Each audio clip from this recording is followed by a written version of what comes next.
इस वीडियो में मैं आपको बताऊंगा meaning of indemnity, what is contract of indemnity and क्या राइट्स होते हैं एक इंडेमनिटी होल्डर के, with the help of a practical situation that is happening in crypto advertisements. It is very common to see celebrities endorsing products and at the same time facing backlash.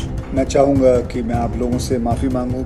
We all have heard about the Maggie case and how celebrities were questioned on their decision making and principles.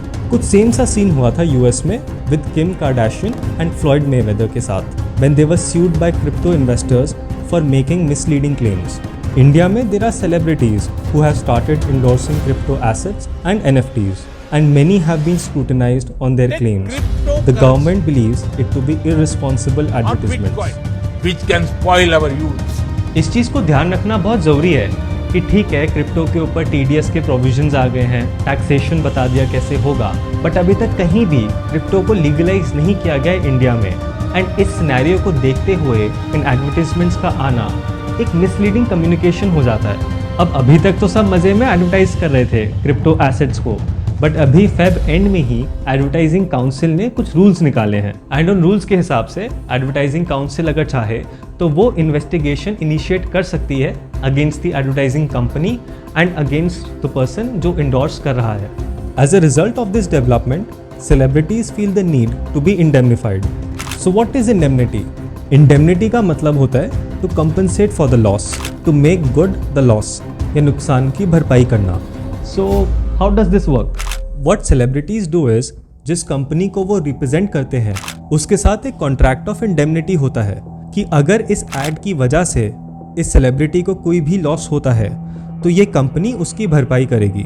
तो अब जैसे कोई add करके अगर कोई celebrity backlash face करता है and loss of reputation की वजह से उसे फाइनेंशियल लॉस होता है, देन इन दैट केस जो ये एडवर्टाइजिंग कंपनी होती है वो इस सेलिब्रिटी को कंपनसेट करती है फॉर द लॉस ही और शी हैज सफर्ड.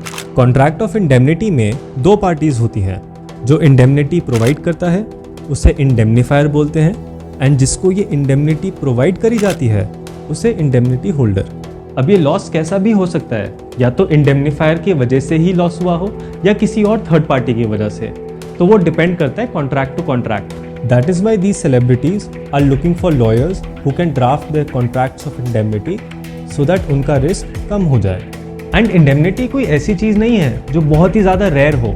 इवन हम लोगों की लाइफ में चाहे कार हो, बाइक हो या घर हो, हम लोग भी तो इंश्योरेंस कराते हैं. तो इंश्योरेंस कॉन्ट्रैक्ट वो भी तो एक कॉन्ट्रैक्ट ऑफ इंडेमनिटी ही होता है.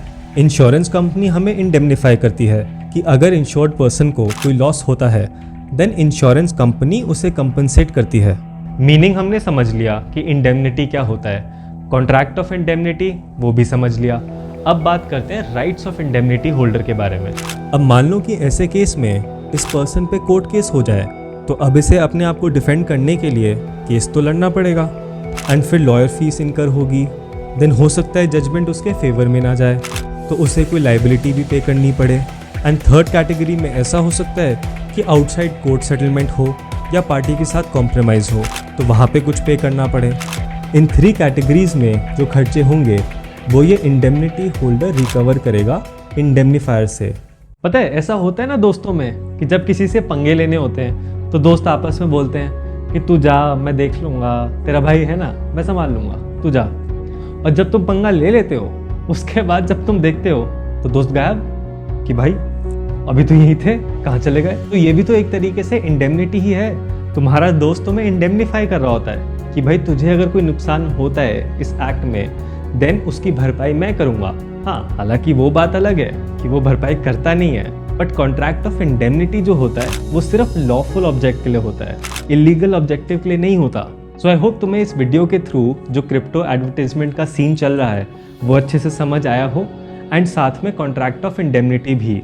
मैं मिलता रहूँगा तुमसे इसी चैनल पे every Thursday and Sunday. Take care and have a nice day.